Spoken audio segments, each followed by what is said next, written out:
আসসালামু আলাইকুম। সবাই কেমন আছেন? তো আমার বেজিং হাঁসগুলো আপনারা অনেকেই দেখছেন যারা আমার নিয়মিত ভিডিও দেখেন। আমরা এই হাঁসগুলো নতুন আনছি।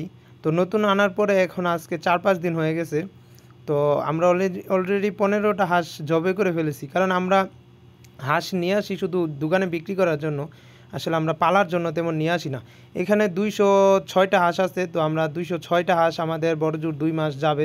পরে আবার দ্বিতীয়বার আমাদের নিয়ে আসতে হবে।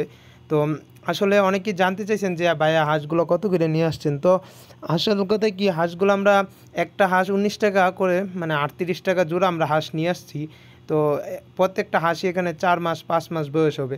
আমাদের আসলে এত বয়সের হাঁস দরকার হয় না। ৩ মাস, ৩.৫ মাস, ৪ মাস এরকম বয়স হলে চলে।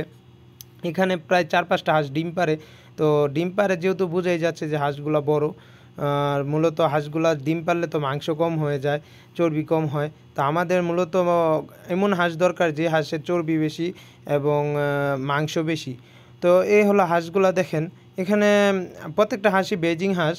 তো সৌদিরা বেজিং হাঁস খুব পছন্দ করে বা বেজিং হাঁসে কালো পশম হয় না, সাদা। এই কারণে পশম আছে কি না তাও বোঝা যায় না।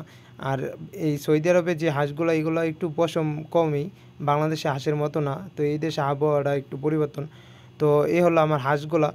তো আমরা আমরা এখানে মূলত খামারটা হলো কবুতরের খামার। তো এই হলো আমাদের কবুতরের খাবার। আমরা মূলত কবুতরের এই ফিড আর ভুট্টা একসাথে মিক্স করে খাওয়াই। আর এটি হলো আমার কবুতর।